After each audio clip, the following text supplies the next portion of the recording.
বিষ্ণু বলেছেন সব সময় তোমার জিহ্বাটাকে আল্লাহর জিকির আর প্রশংসা দিয়ে ভিজিয়ে রাখবে। কি করবেন?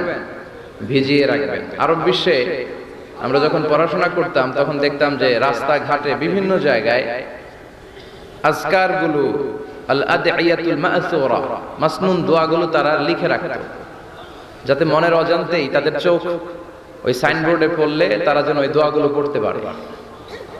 রাস্তার মধ্যে লেখা থাকতো সুবহানাল্লাহ, আলহামদুলিল্লাহ, আল্লাহু আকবার, লা ইলাহা ইল্লাল্লাহ।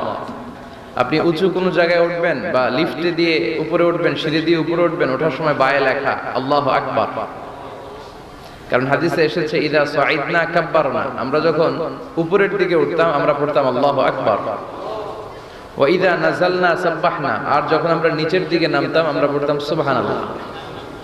এজন্য হেঁটে হেঁটে কিংবা সিঁড়ি দিয়ে কিংবা লিফট দিয়ে, এলিভেটর দিয়ে আপনি যখন উপরের দিকে উঠবেন কি পড়বেন?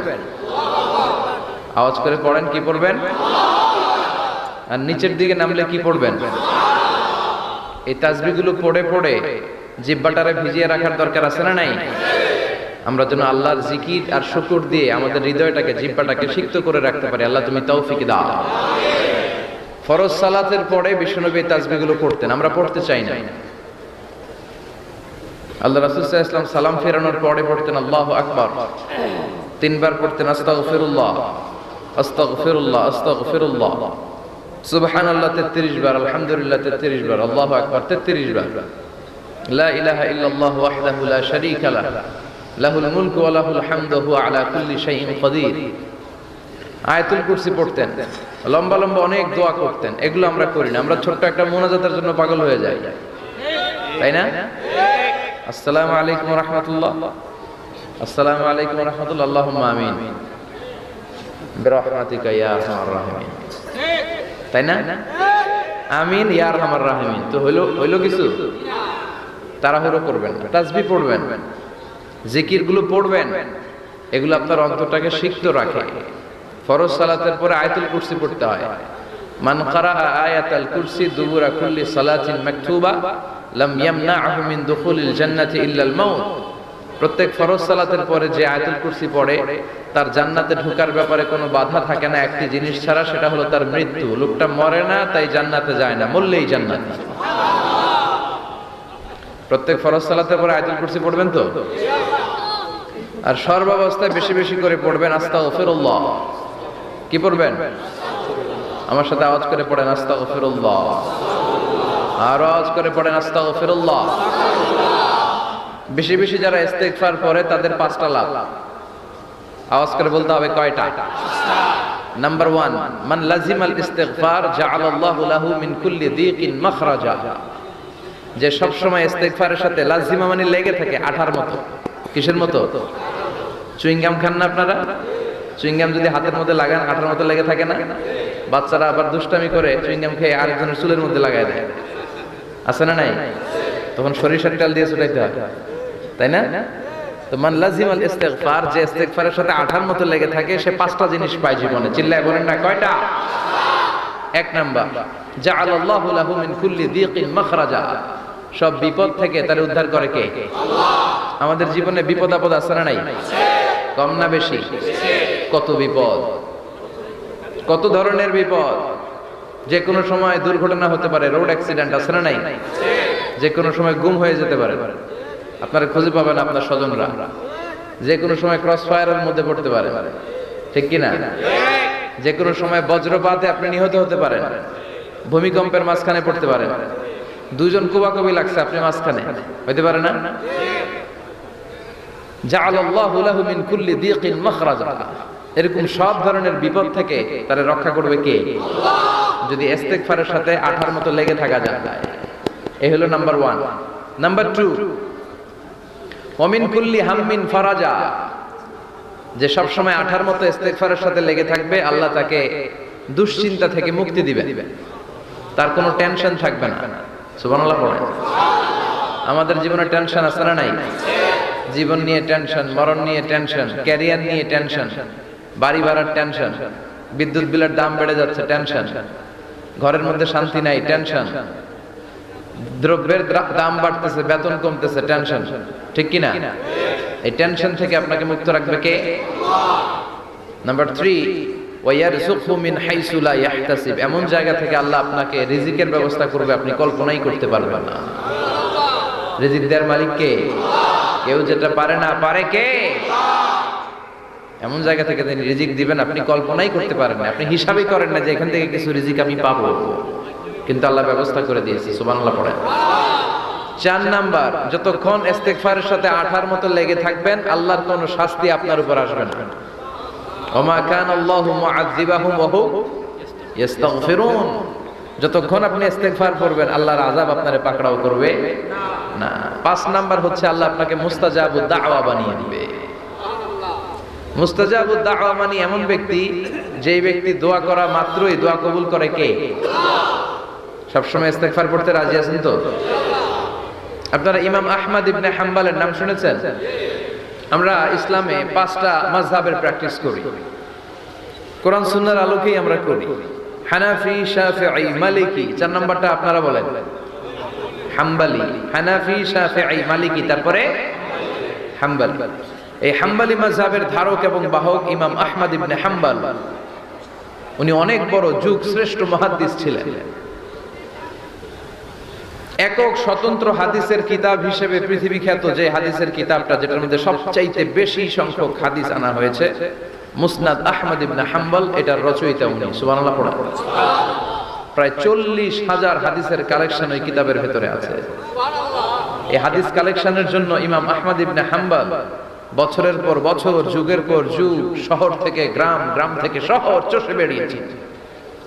ওনার শেষ জীবনটা উনি হাদিস সংগ্রহের কাজে ব্যয় করেছেন। একবার এক সফরে তিনি রাত্রিবেলা বেরোলেন। ইস্তেগফার পড়লে যে কি করে মানুষ মুস্তাজাবুদ দাওয়া হয় শুনেন। রাত্রিবেলা সফরে তিনি বেরোলেন, হাদিস সংগ্রহের সফর। পথিমধ্যে এক মসজিদে মাগরিবের নামাজ পড়লেন, এশার নামাজ পড়লেন। প্রচন্ড শীত, তিনি ভাবলেন আজকের রাতটা মসজিদেই কাটায় দেয়, ফজরের সালাত পড়ে তারপরে বেরোবে। ব্যাগ থেকে কাঁথা বের করে তিনি শুয়ে পড়লেন। কিন্তু মসজিদের দারোয়ান এসে বলে, মসজিদে তো থাকা যাবে না, আপনি বের হন। ইমাম আহমদ ইবনে হাম্বল বললেন, আমি বৃদ্ধ মানুষ, প্রচন্ড শীত, কই যাব? আমি ফজরের মুসল্লি, ফজর নামাজে মসজিদে পড়বো, আমারে বাজান তুমি থাকতে দাও। দারোয়ান বলেন, নো, থাকা যাবে না, মসজিদে থাকা যাবে না, বের হন, না হলে গাঁটটি সহ বের করে দেবে। চিনে নাই এটা যে ইমাম আহমদ ইবনে হাম্বল, সে বুঝতে পারে না। তো দারোয়ানের সাথে সুবিধা করতে না পেরে ইমাম আহমদ ইবনে হাম্বল ব্যাগ নিয়ে বের হয়ে গেলেন। প্রচন্ড শীত, কাঁপছেন। হঠাৎ দেখে সামনে এক বাজার, ওই বাজারে এক খাব্বাজ বসে আছে। খাব্বাজ মানে রুটি বিক্রেতা। খাব্বাজ মানে যুবক, একজন রুটি বিক্রেতা, রুটি বিক্রি করে। যে যুবককে সালাম দিলেন, আসসালামু আলাইকুম। যুবক পড়লো, আলাইকুম আসসালাম। ইমাম আহমদ ইবনে হাম্বল বলল, যুবক, আমি মুসাফির মানুষ, থাকার জায়গা নাই, প্রচন্ড শীত। এই যে তুমি চুলার মধ্যে উনুনে রুটি বানাচ্ছ, আমি যদি তোমার চুলার পাশে বসে রাতটা কাটাই, তোমার কোনো সমস্যা হবে? যুবক বলেন, নো, কোনো সমস্যা নাই। আহলান ওয়া সাহলান ওয়া মারহাবান বিক, খোশ আমদেদ, সুস্বাগতম, আসেন। আপনি আমার চুলার পাশে বসে আগুন পোয়ালে আমার সমস্যা কি? আসেন, আসেন, বসেন, আপনি মুরব্বী মানুষ। ইমাম আহমদ ইবনে হাম্বল আল্লাহ শুকরিয়া করে চুলার পাশে বসে শীতের রাতে চুলা থেকে তাপ নিচ্ছেন, আগুন পোহাচ্ছেন। আর তিনি দেখতে লাগলেন যুবক আটা দিয়ে রুটি বানায় আর পড়ে আস্তাগফিরুল্লাহ, রুটির খামির বানায় আর পড়ে আস্তাগফিরুল্লাহ, গোল গোল করে খামির দিয়ে দলা বানিয়ে সাজিয়ে রাখে আর পড়ে আস্তাগফিরুল্লাহ। রুটি বেলুন দিয়ে বলে এটারে চুলার ভিতরে ঢুকায় আর কি পড়ে? পড়ে আস্তাগফিরুল্লাহ। ক্রেতা আসলে ক্রেতাকে রুটি দেয় আর পড়ে, ক্রেতার হাত থেকে টাকা নিয়ে ক্যাশ বক্সে রাখে আর কি পড়ে? ইমাম আহমদ ইবনে হাম্বল তো অবাক, ঘটনা কি? আসার পর থেকে এই যুবকটারে দেখতেছি খালি পড়ে আস্তাগফিরুল্লাহ, আস্তাগফিরুল্লাহ। তিনি কৌতূহলবশত বললেন, যুবক, মা লাকা ইয়া শাব দাইমান তাকরাউনা আস্তাগফিরুল্লাহ, হে যুবক, তোমার ঘটনাটা কি? আসার পর থেকেই তুমি শুধু দেখতেছি পড়তেছো আস্তাগফিরুল্লাহ, আস্তাগফিরুল্লাহ, কারণটা কি? যুবক বলে, আমি সবসময় ইস্তেগফারের সাথে আঠার মতো লেগে থাকি, আর লেগে থাকার কারণে এর বরকতে আল্লাহ আমাকে মুস্তাজাবুদ দাওয়া বানিয়ে দিয়েছে। মানে আল্লাহ আমাকে এমন বানিয়েছে যে আমি দোয়া করা মাত্রই আমার দোয়া কবুল করে কে? ইমাম আহমদ ইবনে হাম্বল বললেন, আনতা মুস্তাজাবুদ দাওয়া, তুমি মুস্তাজাবুদ দাওয়া, মানে তুমি দোয়া করলে সেটা কবুল হয়ে যায়? যুবক বলে, না, আনা মুস্তাজাবুদ দাওয়া, আমি আমার জীবনে যত দোয়া করেছি সব কবুল করে নিয়েছে কে? আল্লাহ। আমি মুস্তাজাবুদ দাওয়া, আমি দোয়া করতে দেরি কবুল হতে সেটা দেরি হয় না। তবে আমার পুরো জীবনের সব দোয়া কবুল হলেও একটা দোয়া এখনো কবুল হয় নাই। এটা শুনে ইমাম আহমদ ইবনে হাম্বলের কৌতূহল, কিউরিসিটি আরো বেড়ে গেল। তিনি বললেন, তোমার জীবনে সব দোয়া কবুল হয়েছে, একটা দোয়া কবুল হয় নাই, কি সেই দোয়া আমারে বলো? যুবক বলে, আমার জীবনে যে দোয়াটা কবুল হয় নাই সেটা হচ্ছে, আমি আল্লাহর কাছে দোয়া করে বলেছিলাম, আল্লাহ, শুনেছি এই জামানার সবচেয়ে বড় মুহাদ্দিসের নাম হচ্ছে ইমাম আহমদ ইবনে হাম্বল, আমি যেন ওই ইমাম আহমদ ইবনে হাম্বলের কপালে একটা চুমু দিয়ে মরতে পারি, তুমি তৌফিক দিও। ইমাম আহমদ ইবনে হাম্বল নিজেকে আর ধরে রাখতে পারলেন না, চোখের পানি ছেড়ে দিলেন, যুবককে জড়িয়ে ধরলেন আর বললেন, ইয়া শাব, আহমদ ইবনে হাম্বলের কপালে চুমু দেওয়ার জন্য আহমদ ইবনে হাম্বলের দরবারে তোমার যাওয়ার দরকার নাই, আহমদ ইবনে হাম্বল নিজেই তোমার দরবারে ছুটে এসেছে। আনাল আহমদ ইবনে হাম্বল, আমি নিজেই আহমদ ইবনে হাম্বল। চিল্লায়ে পড়েন আল্লাহু আকবার। যুবকটি চিৎকার মেরে সাইয়েদনা আহমদ ইবনে হাম্বলকে জড়িয়ে ধরল, আহমদ ইবনে হাম্বলের হাতে হাত রেখে মুসাফা করলো, আহমদ ইবনে হাম্বলের কপালে একটা চুমু এঁকে দিল আর বলল, ইয়া আহমদ ইবনে হাম্বল, এই ইস্তেগফারের কারণে আমার জীবনের সব দোয়াই কবুল হয়ে গিয়েছে। আপনি সব সময় যদি ইস্তেগফারের সাথে লেগে থাকেন, আপনারে মুস্তাজাবুদ দাওয়া বানাবে কে? আল্লাহ।